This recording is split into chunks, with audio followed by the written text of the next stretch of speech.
مثل البدر في الليلة الظلماء، يعني في اللحظة التي تحتاج فيها محمد صلاح لكي يحسم الأمور ظهر في توقيت صعب جدا، لأنه كان المنتخب الإيفواري قد عاد في النتيجة مع نهاية الشوط الأول. ابتدى الشوط الثاني ضاغطا، وجاءت هذه الفرصة من كرة ولا أجمل لإمام عاشور بطريقة رائعة، حط كرة امامه ومحمد صلاح يعني هذه عادته يسجل مثل هذه الاهداف، فسجل هدف الامان ولو انه الفيله رجعوا بعد ذلك، لكن هدف الامان والاطمئنان، هدف الامان والاطمئنان، لكن الاراده اللي كانت تكون مصر على تحقيق النصر اعتقد هي التي حسمت الامور في النهايه.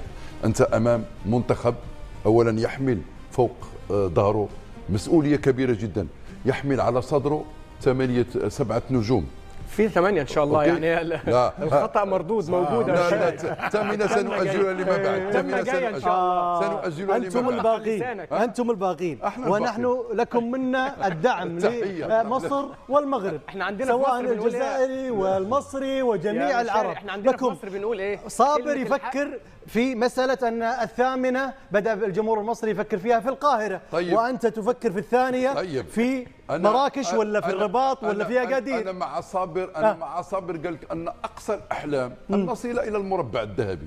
لا ده الطبيعي، دي السياسه اللي احنا بنتابعها دايما. صحيح. بس احنا بنقول ايه عندنا في مصر؟ بنقول لك كلمه الحق بتطلع قبل. هو الراجل نطقها بلسانه، قال لك عارفين قيمه ال8 نجوم اللي على فان شاء الله كلها ايام وهتبقى. لا هو يجي عليكم يوم، سياتي عليهم يوم، سياتي عليهم يوم يضعون هي لكنها مؤجله. هو طموح مشروع الثامنه او الثانيه، الاهم ان تكون اما الثامنه او الثانيه، والا تذهب الى نيجيريا والسنغال. هذا الاهم. المهم انه مربع ذهبي في ضلعيه بضلعين عربيين، وهذا الشيء الجميل. وكنا قد وعدنا بهذا الامر وتكهنا بانه ممكن ان يصل اكثر من منتخب عربي الى الدور نصف النهائي. اليوم نتمنى ان شاء الله ان يكون النهائي مغربي مصري ان شاء الله. وحيد محمد صلاح، مصر من أين تبدأ في هذه الإيجابيات الكثيرة لهذا الفريق البطل، لهذا القائد الرائع، لهذا الفريق صاحب الهوية والإرث والتاريخ، للجماهير المميزة في دعمها في تشجيعها؟ مصر مختلفة في بطولة كأس أفريقيا، زعيمة القارة السمراء، ودائما ما تكون حاضرة، ودائما ما يكون هذا السيناريو مهما كانت المعطيات، مهما كانت الظروف، مهما كانت الضغوطات، مصر تبقى مصر. أنا راح نبدأ بالزميلين صابر وبدر الدين. جميل هذا التحدي في النهائي، وهذا ما نريده، نريد المنتخب المصري والمنتخب المغربي في النهائي، ويكون هذا التحدي في الاستوديو كذلك. إن شاء الله. شخصية المنتخب المصري ظاهرة اليوم، عندهم شخصية كبيرة. أعتقد أنه تتفوق على منتخب قوي مثل الكوتيفوار يجب أن تكون مصر اليوم. لما تستطيع أن تروض الفيلة خاصة في وسط الميدان، يجب أن تمتلك وسط ميدان قوي.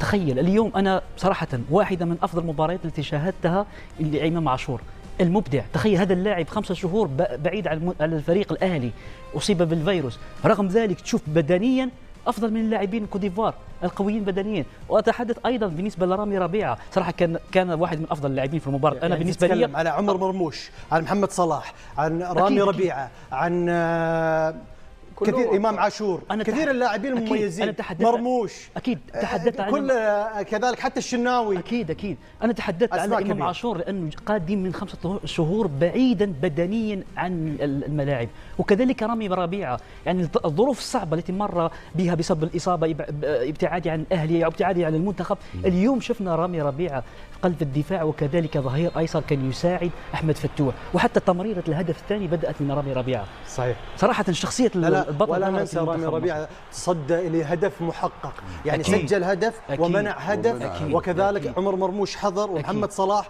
إذن الإيجابيات كثيرة، كما تحدثنا عن المغرب بالأمس كثير النجوم، اليوم حضروا النجوم بأسمائهم وتاريخهم وعراقتهم. تحتار من البطل اليوم في مصر. والدفعة المعنوية لما تمتلك لاعب مثل محمد صلاح يظهر في مثل هذه المباريات، هذا ما كانت تحتاجه مصر. صراحة أنا منذ بداية البطولة رشحت المنتخب المصري للوصول للمباراة النهائية. رشحت المنتخب المصري، سنعود. أنت قلت الجزائر هي الأقوى، هي الجزائر هي الأقوى، لكن سنصل إلى الجزائر يا وحيد. أكيد. محمد صلاح ظهر اليوم وقاد المنتخب المصري إلى دور النصف النهائي. تخيل ماذا سيقوم به في أمام السنغال، لأنه الشخصية القيادي ظهرت اليوم. هذا ما يحتاجه المنتخب المصري، لأنه محمد صلاح يرى هذه البطولة ممكن تكون الأخيرة بالنسبة له. أكيد يريد التتويج بلقب كأس إفريقيا، حققت ممكن كل الأشياء. محمد صلاح يا وحيد بعد إذنك في جزئية بسيطة جدا، الأهداف هو أحرز 4 أهداف، فيهم 3 أهداف في اللحظات الأخيرة وكانت مسك الختام. في المباراة الافتتاحية أمام زيمبابوي كانت النتيجة 1-1 وهو اللي أحرز الهدف في الدقيقة الأخيرة وحسم النتيجة. في مباراة بنين كانت المباراة معلقة حتى الدقائق الأخيرة في الشوط الرابع وهو اللي أحرز الهدف الثالث اللي قتل المباراة. النهاردة نفس القصة، هو اللي أحرز الهدف الثالث اللي قتل المباراة، وده قيمة محمد صلاح. حتى لو البعض يرى أنه مستواه متراجع أثناء المباراة، إنما مسك الختام دايما بيكون عنده. الحديث عن البطل والنجم والأسطورة محمد صلاح الذي كان حاضرا في هذه البطولة بتاريخه وإمكانياته العالية. نتابع ماذا قال لبين سبورتس بعد هذا التأهل والانتصار على كوت ديفوار. محمد صلاح، محمد ألف مبروك. سأبدأ من آخر تصريح لك اليوم. أزحتم منتخب الكوت ديفوار حامل اللقب، هل يمكن أن نقول بأن الآن المنتخب المصري مرشح للمنافسة بقوة على اللقب؟ ما اقدرش اقول كده 100%، بس زي ما شفت ال3 منتخبات اللي صعدوا التانيين، اللعيبه كلهم بتلعب في اوروبا، بيلعبوا على توب ليفل. اللعيبه بتاعتنا بيلعبوا معظمهم في الدوريات المحليه، مش تقليل منهم خالص، بس احنا بنحاول عشان بنحب بلدنا وبندي كل حاجه في الملعب. خلينا نشوف ايه اللي هيحصل، بس يعني زي ما شفت النهارده واكيد هيحصل الماتش الجاي، اللعيبه هتدي 100% وربنا يكرمنا ان شاء الله. قتاليه كبيره من لاعبي المنتخب المصري امام منتخب منظم تكتيكيا، لكن ربما عناصر مصريه اجادت استغلال الفرص، كذلك حتى استغلال الاخطاء من دفاع المنافس. الحمد لله قدرنا نستغل ده النهارده ودافعنا بكل حاجه عندنا، وزي ما شفت الماتش ما كناش موفقين شويه في الكور الثابته، لكن الحمد لله قدرنا نكسب الماتش. مباراه السنغال مباراه صعبه اكيد 100%، مباراه صعبه، اللعيبه كلهم عندهم بيلعبوا في اوروبا وليفل كويس جدا، فاتمنى ان شاء الله نكسب باذن الله. مبروك، شكرا لك. كان هذا محمد صلاح رجل المباراه وقائد المنتخب المصري. عوده اليكم في الاستوديو. إذن استمعنا لقائد الفريق ونجم هذه المواجهة محمد صلاح، صاحب الأرقام القياسية، يملك 11 هدف، تعادل مع مدرب منتخب مصر حسام حسن، ويملك كذلك محمد صلاح رقم قياسي صعب جدا، سجل في 11 منتخب مختلف، هو الأكثر في قارة أفريقيا في 11 منتخبا مختلفا في أهدافه التي سجلها محمد صلاح.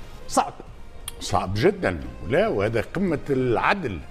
محمد صلاح يحترم كل الفرق، كل واحد يعطي هدف ويروح، ما خليش حتى واحد يبدا كما يقولوا في مصر زعلان. حد ما هو زعلان. اهم شيء لا يزعل حسام حسن ان محمد صلاح يسجل في نصف النهائي ويتخطى. يتخطى، هذا ما يتمناه حسام حسن. اكثر واحد يفرح اذا كان الهدف يوصلوا للنهائي، اذا كان الهدف يوصلوا للنهائي اكثر واحد يفرح هو حسام حسن، لانه وحتى محمد صلاح، لانه بالنسبه لي هو راهو الشعب المصري الكل يحب محمد صلاح ويعشق محمد صلاح، ونمشي اكثر، انا حتى الشعب العربي الكل يتابع محمد صلاح، لانه تقريبا فخر لينا الكل كي نتابعوه في البطوله الانجليزيه. ولكن اللي لاحظته الان وحتى في وسائل، محمد صلاح معشوق الجميع، وكأن عندنا توا 10 دقائق نتحدث عن محمد صلاح، بينما النجم هو الفريق. حبيت نقول نفس الملاحظه، لا لان ملاحظه هامه جدا. وين الاهميه نتاع المغرب؟ البارح تحدثنا عن فريق، ومصر اليوم نتحدث عن فريق صح. اللي هو كان امتياز. جميل، نعيش الفرح.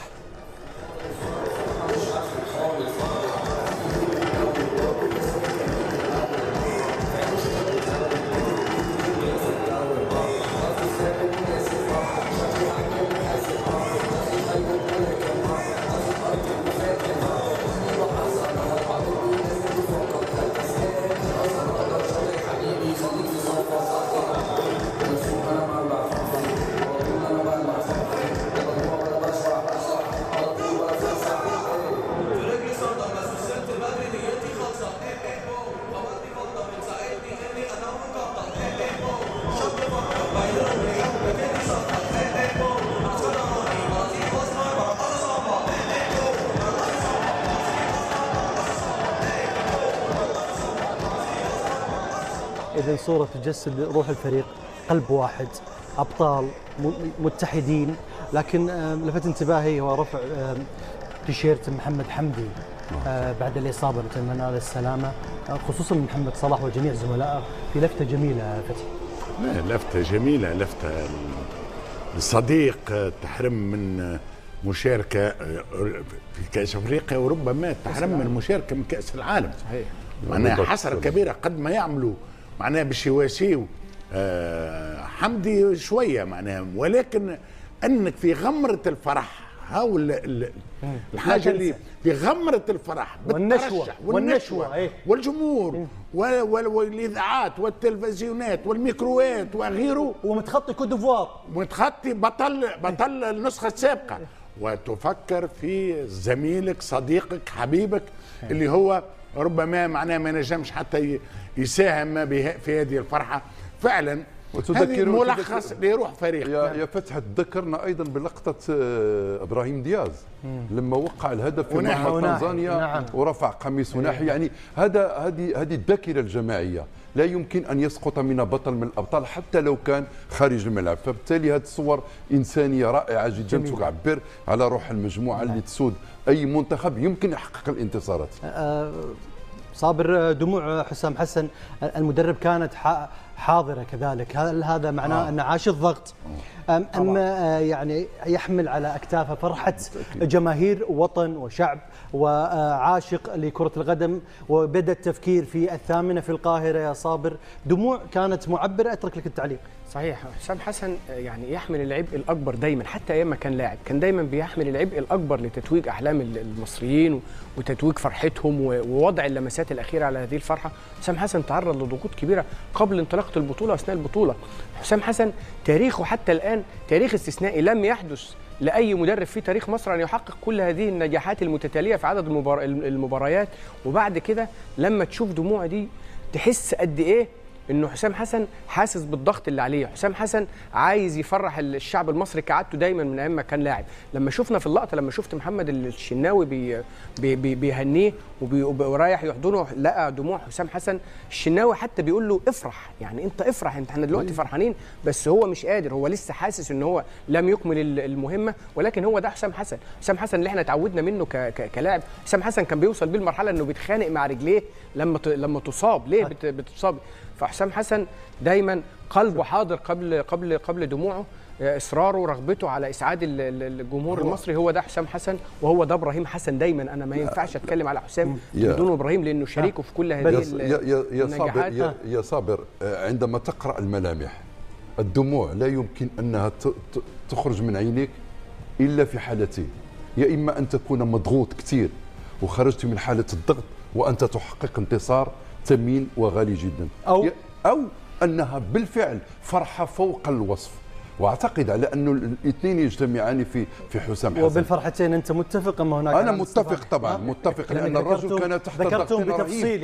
يعني كان الرجل تحت ضغط رهيب، ونعرف الاعلام زملائنا في الاعلام المصري يعني ما كانوا راضيين بالاربع مباريات اللي لعب المنتخب المصري. صابر بجنبك، هل فعلا هذا نتيجه ضغط من الفرحه؟ شوف، عشان نبقى منصفين وحقانيين، حسام حسن تعرض لانتقادات خارج نطاق الملعب في الفتره الماضيه. انا شخصيا هنا انتقدته في اول المباراه، لا في اول مباراه انتقدنا بعض الامور الفنيه. لما لقينا الانتقادات خرجت عن دايره الاطار الفني، انا شخصيا قلت انا لن انتقد حسام حسن ولن اتكلم عن الامور الفنيه. في البدايه يا صابر، في البدايه في امور فنيه في موقفين في البدايه، لكن انت ذكرت انه هو صحح الاخطاء. يعني مثلا كنا اتكلمنا عن رامي ربيعه ما كانش ينفع يقعد، وبالفعل من ساعتها رامي ربيعه ما قعدش وبيلعب اساسي على طول. خليني بس اقول لك ان الامور اللي زي دي حسام بيتقبلها عادي جدا، انما تخرج دايره الانتقاد عن الاطار الملعب ده امر انا لا اقبله. بقت فيها امور خارجه جدا. يعني شان الكابتن سامي الطرابلسي. انما النهارده والمباريات الماضيه، وان شاء الله في المباريات المقبله هيواصل حسام حسن